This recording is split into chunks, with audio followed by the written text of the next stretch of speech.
Hello and thank you for joining me today for day 29, the penultimate day of Creep on June, hosted by Tracie Fox. Don't forget, you can go back and see all the other videos in this series on the playlist that I've linked in the description below. So day 29. All that we see or seem is but a dream within a dream. And that is from the poem Dream Within a Dream, funnily enough. So let's see what is happening today. So Edgar wakes up and it was all just a dream. Jokes. I'm not going to pull a Lost on you, don't worry. Let's do it properly, shall we? Edgar gets collected in the morning by an excited Alice. Her father has arrived back with Aunt Geraldine and she thinks she might have figured out the rest of the incantation. Edgar arrives at Alice's house and is immediately ushered to the dining table, where a feast has been laid out. Aunt Geraldine brought along all this breakfast for us to keep us going. It's going to be a long day and night. Something brushes up against Edgar's leg. It's Aunt Geraldine's black cat. Edgar pets the cat and he jumps up on his lap. "Oh, you remind me so much of my old Pluto," Edgar says lovingly. Geraldine says his name is Auguste, and he doesn't normally like other people, so if he likes you, then you must be trustworthy. Edgar looks at Alice and they do a small smile at each other. They finish eating. Alice tidies away the dishes and Edgar says, "May I be so forward as to ask what the plan is?" Geraldine says, "When Richard came to me yesterday, he explained what was going on and had I got any further with figuring out the incantation. I have been musing on it for some time and I had intended to return and break the curse in time, just not this quickly. But I gathered all of my notes and recipes and on our way here I was studying them intently and it came to me." "What did, Auntie?" cried Alice. "Oh, child, will you be patient?" Geraldine scolds. Alice looks put out and sits quietly. Geraldine puts her trunk on the table and opens it out. It looks like an apothecary. There are little bottles of oils, jars of herbs, rocks, bits of plants, bottles of black salt, candles, all sorts. She rummages through it and finds what she's looking for. A bottle of an oil with lots of herbs in and a piece of paper. "Your mother had almost figured out the incantation. Have you found that note?" Alice hands over the note they found yesterday with the red wax seal on. Geraldine opens it and starts mumbling. "Yes, quite. No, not that one. No, that should say shadow, not demon. Yes, that's right." And then puts her piece of paper alongside it. "Yes, this fits together wonderfully. I think we have it. We need to get ready." "May I ask what we're getting ready for?" asks Edgar. "Here I have a curse-lifting oil made of rue, wormwood and mugwort. It's been brewing in this oil for nearly a month, so it should be ready.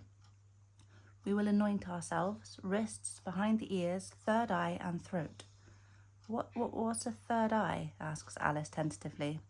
Geraldine sighs. "It's here," and points to a place between her own eyes. "We need to anoint ourselves now to allow a few hours for the oils to permeate through our skin, link us together and give us the power we need to break the curse." Geraldine starts and then everyone copies one at a time. "Okay, now that's done. We need to learn each of our own parts of the incantation. We need to rehearse, and then, when we know it off by heart, and only then, we can then make our way to the chapel in the woods." And that's exactly what they do. They spend hours rehearsing the verses that Geraldine has figured out, and then just before the sun is due to set, they all head to the forest, Edgar leading the way, Jupiter circling them all, and Auguste trotting along by Geraldine's side, and sometimes jumping up onto Edgar's shoulder. Eventually they arrive at the chapel. Geraldine lights some candles, lays out a circle of black salt for protection, and puts some strange-looking stones in each corner of the room. Geraldine asks them all to hold hands within the salt circle, and she casts a summoning spell for the werewolf. As she finishes, they all hear a rustling, and then a running noise, and Harold in his werewolf form bursts into the chapel. Everyone gasps. Geraldine tells them not to worry, they are all protected. He can't get to them. They need to start the incantation.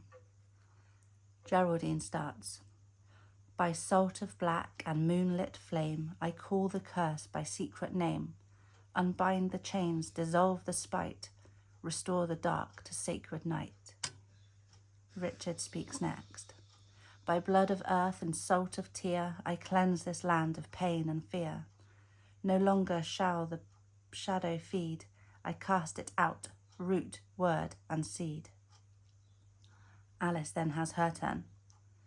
From stone to stream, from field to air, no hex shall hold, no bane shall snare. Let peace resound where woe once stayed, let sun reclaim what time decayed.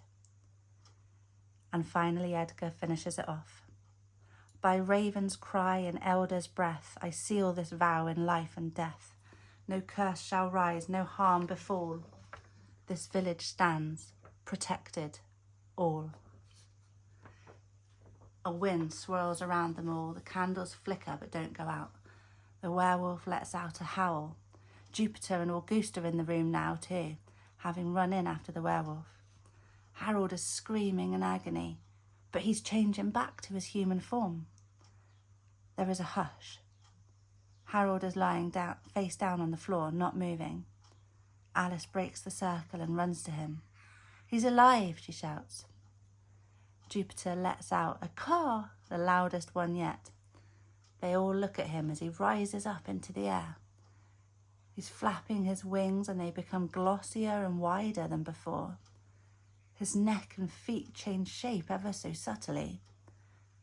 And he's now the most beautiful raven any of them has ever seen. He flies over to them all, perches on top of a statue. Edgar thinks he's going to caw again. He opens his beak, but instead of a caw, a single word comes out, more like a whisper. Edgar recognises it at once as the single word he gave him in his poem. Nevermore. Jupiter then flies off, his work done. They all run to the door and watch in awe as he flies away into the moonlight. Goodbye, old friend, Edgar shouts into the distance. Meanwhile, Harold has found some rags in the chapel and he's fashioned something to wear, and they all walk home, silently. When they arrive at Alice and Richard's, Harold drops to the floor and weeps.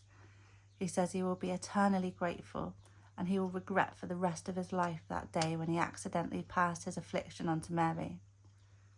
Richard and Alice said they forgave him, it wasn't his fault. He replied jokingly that they'll get free meat for life from his shop. They all laughed. Edgar bid them all good night. Alice asked if they could still accompany him to the docks tomorrow. Edgar said he would like nothing more. Edgar goes home, both tired and wide awake at the same time. So much going round in his head, but he knows what he needs to do. He writes his letter to Alice. He seals it with a wax seal and puts it on top of a selection of books he's kept back for her. And then he lies down in his bed and falls immediately fast asleep. Dreams not even being able to manifest themselves after the unusualness of the day. No one would even believe what had happened that would even be a dream, let alone a reality. So I really hope you enjoyed that. And I know I said I wouldn't use AI again, but I needed a bit of help with the incantation, so that was AI. Sorry about that.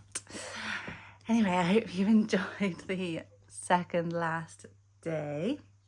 Let's see what we made.